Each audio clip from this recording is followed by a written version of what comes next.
I'm dialed in 15. Yeah. I'm dialed in 1 minute right to left. If I've got 1 minute dialed in left, I'm gonna hold his tail. You good?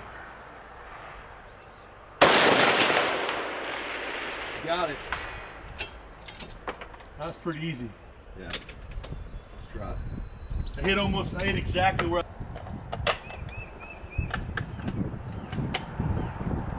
This is the 6 GT with the Bartline barrel, Ala action.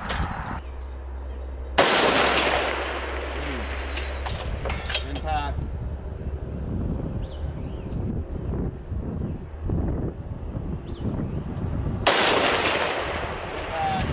That's right in the same spot. You see that? Yeah. I was aiming at the spot there.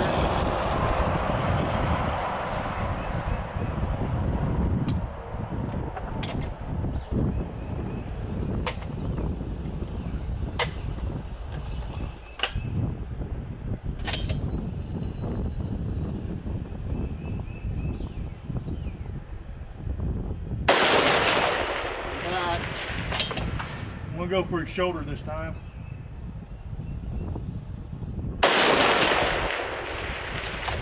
I'm gonna go for his head.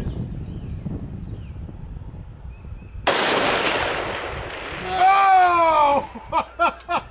Shoot him in the head. I hit him in the nose. Oh. See that? You did. Yeah, I hit him right in the nose. I thought you was aiming for. I was aiming for his head, but I hit his nose. Yeah, I see that. You shot him great. All right, I'm aiming for his nose or his head again.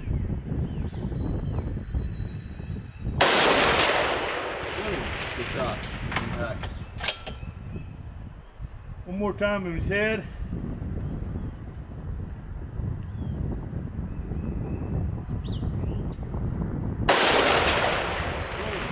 Same spot.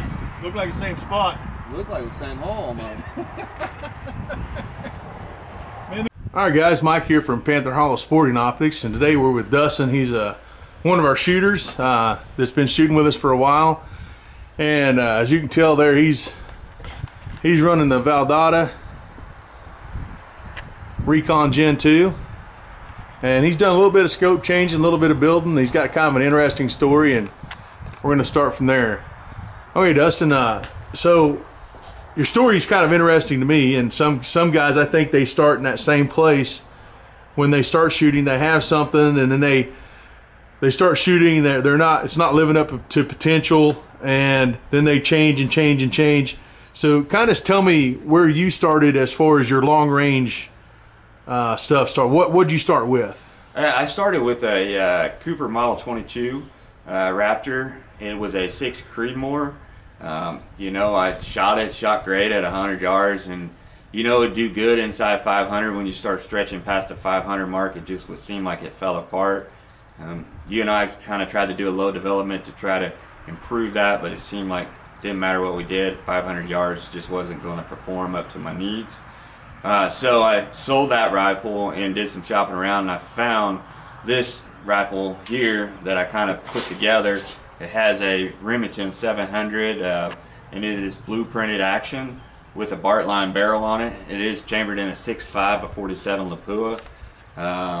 You know, it does have a single stage trigger tech in it right now, set at 13 ounces, and I did drop it inside of a MPA chassis, Masterpiece chassis, and it is weighted out as well.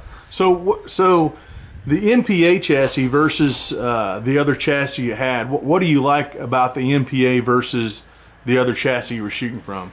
So the other chassis was a Manor chassis, and shooting the MPA. I like the MPA one. I like the vertical grip. I like the thumb positioning here that you get as well. I also like the fact that it feels more stable when I'm shooting as well, and it's just a little more comfortable to get position and hold position better. Tell me a little bit about your bipod there. That's a pretty nice looking bipod. What bipod is that? I got the Accutech bipod. It is pretty cool bipod. Right here you can adjust the tilt left to right, and then this one here is if we're shooting where we need to be moving fast, that's a good position there. The best thing on this thing, also shooting kind of back up on my old rifle, I started out with a, when I went into long range, I started out with a ride-on. Not meaning anything bad, but it just wasn't the tool for the job for me. I started out with a ride-on, what was it, the X5 Contour. It was MOA. The reticles were pretty big and pretty busy. And then I switched to an Athlon Chronos Gen 1. It was a great scope, but I decided to upgrade for better glass quality to the Valdada Recon Gen 2. Reason for that is simply for the fact is I am planning on trying to reach this rifle out to a mile. I'm still in the stage of trying to get everything put together 100% for this rifle, as far as load development. So when you move from the Chronos, obviously stepping up from the ride-on to the Chronos was a pretty huge step, money-wise and also glass-wise. But from the Chronos to the Gen 2 Recon, what do you like over the Recon? What do you like the Recon more for?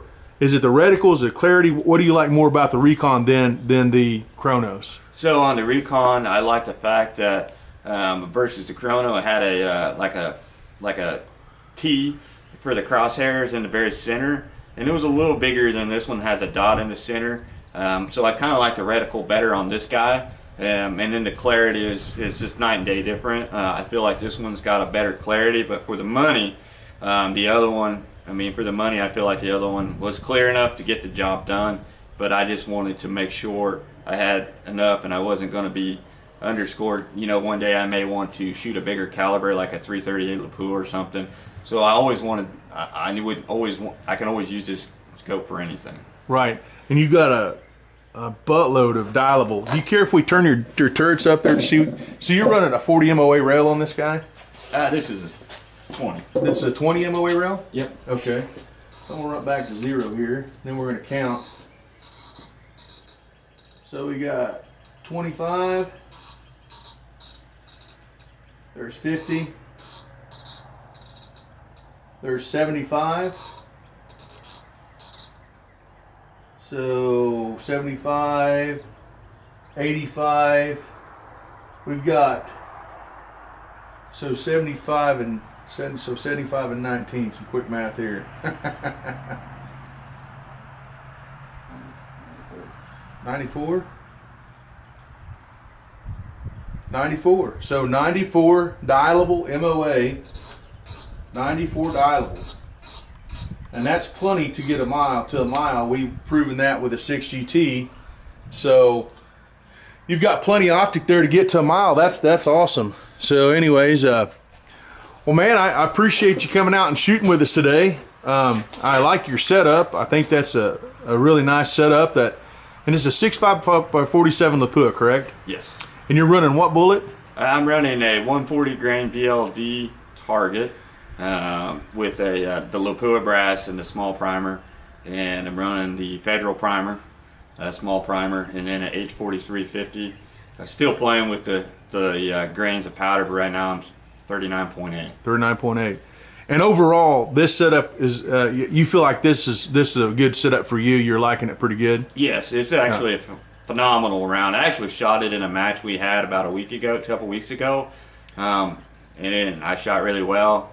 Get it in, win no money, but hey, still learning. Got to learn somehow. That's right. That's right.